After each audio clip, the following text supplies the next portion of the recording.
more like a pretty user interface, showing all our important stuff regarding our Minikube cluster.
So it's taking a pretty long time than as usual. So in the next video, we're going to be viewing our Minikube dashboard.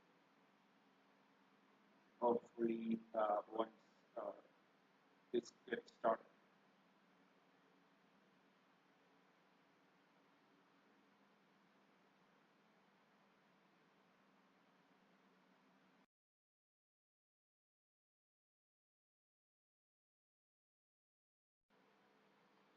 So our Minikube cluster has started. So what I'm going to do is I'm going to open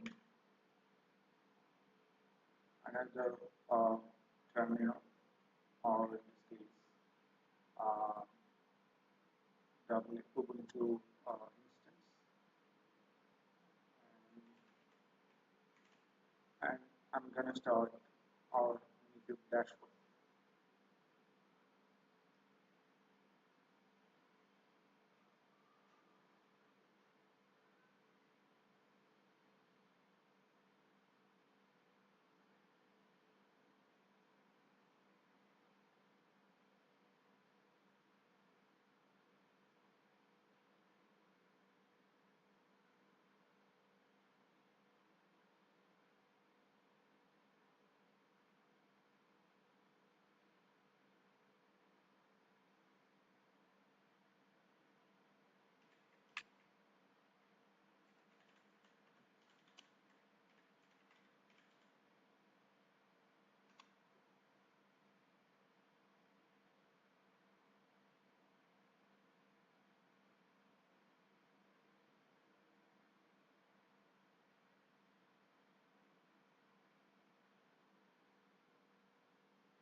So our dashboard is getting started, and once it does, we can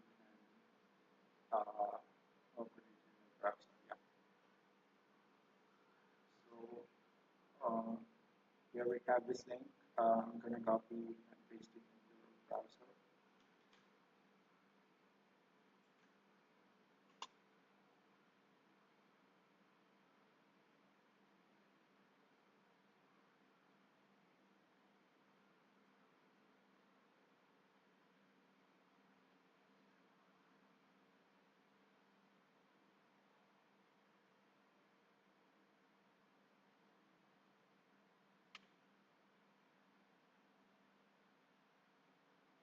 Let's refresh it.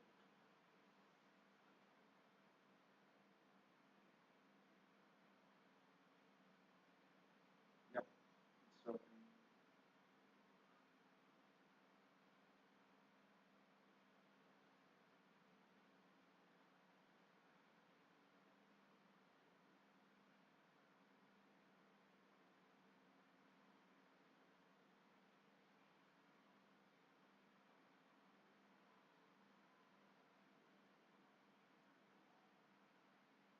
So the workload page is sort of our dashboard, which uh, kind of shows our pods, deployments, and everything.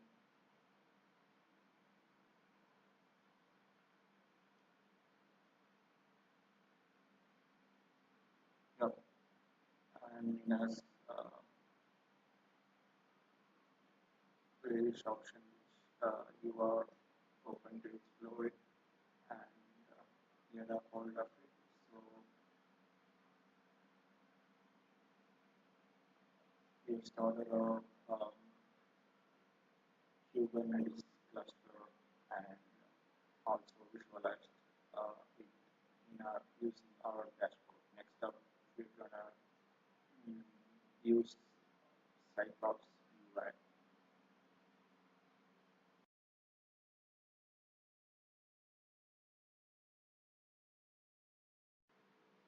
So in this video, we're gonna get started with our Cyclops UI application. So I've opened the documentation for Cyclops. So it has some prerequisites, and the only prerequisite is input cluster, we have, which we have right now installed. So we have already started it, so no problem. Let's get um, Cyclops. Let's install Cyclops. So there are three options: using kubectl, using GasCube, and using SciCTL. So I'm going to use kubectl. Just a note, like if you haven't installed kubectl, you have to um, install it separately. Um, like I've already got it installed. So um, so let's get started. So this is the command to install Cyclops in our cluster. So it's gonna pull from the GitHub. So I've already installed it as well in my system. So let's um, open. Let's expose our Cyclops server using the following command.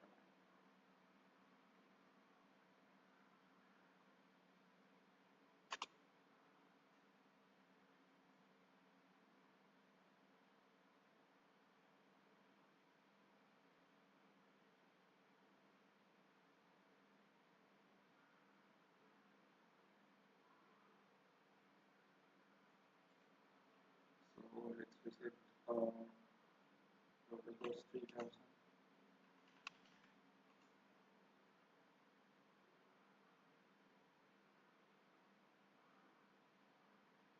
Yep,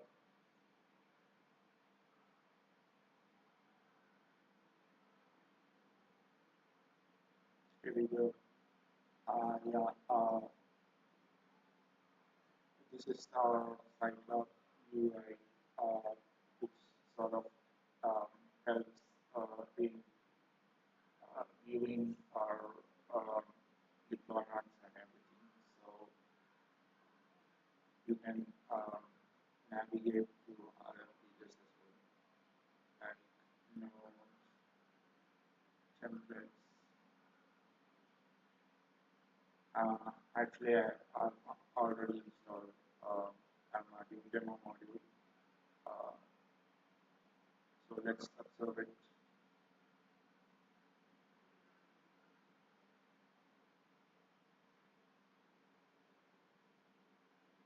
Uh, any module will have your status, and namespace, and your actions like edit, format, or delete. Demo service. This is the service I've involved, and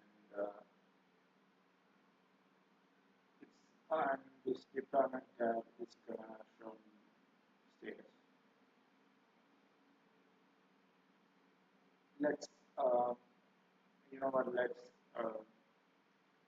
deploy another application so that we can learn how to easily deploy instead of our traditional command-based applications. We can actually employ the power of Cyclops UI.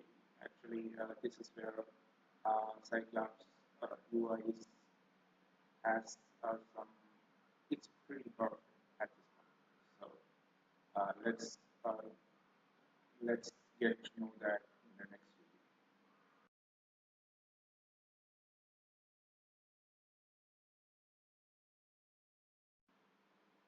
So in this video, we're gonna add a new module and get to know all different options available in the Cyclops UI. So let's get started. I'm gonna take the add module, and in the module template, you can have an application or a Postgres, SQL, MySQL, Redis database, and everything. And depending upon the option you are selecting, for example, when I click app template, I'm gonna get different options like general options like entry INX server, my environment variables, and scaling options like replicas, number of replicas and everything, resources, uh, I mean CPU, memory, and stuff like that. So when I click, let's say for example, Postgres, I'm gonna get different type of resources available.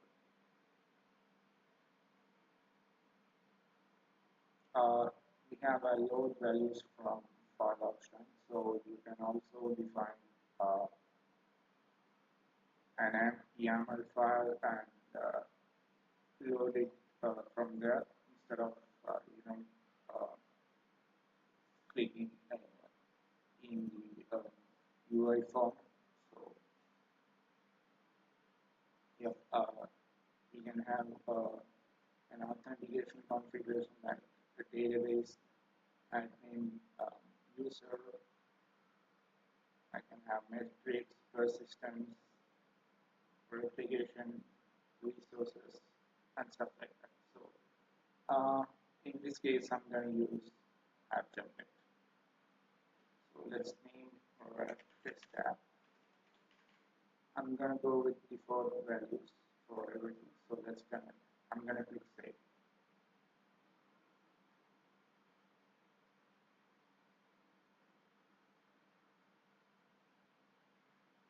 Initially, the status is going to be in the red with the X mark. So you have to wait a little bit to get green mark here and here.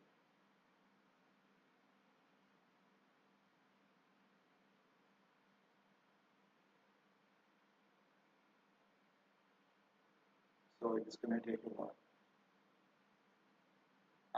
Once it's going to turn green, it implies that our service is going to, our application service has been deployed.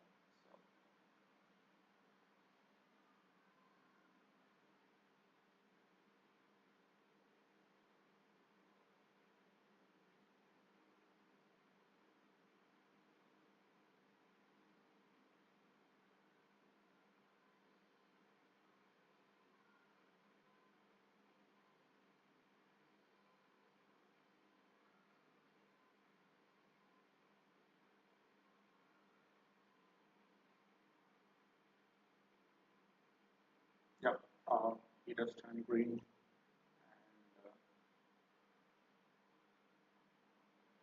yeah, it's running right now. And when you click modules, it's going to show up a couple of them like test tab. This is the one we have just deployed. And you can also observe it in the Minikube dashboard. So I'm going to copy this link and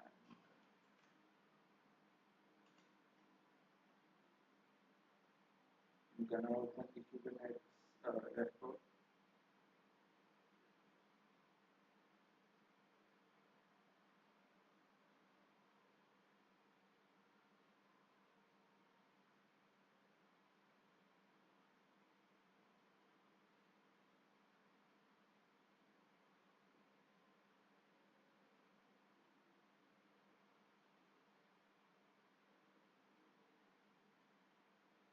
Here you can see clearly the our deployments, demo and test tab. So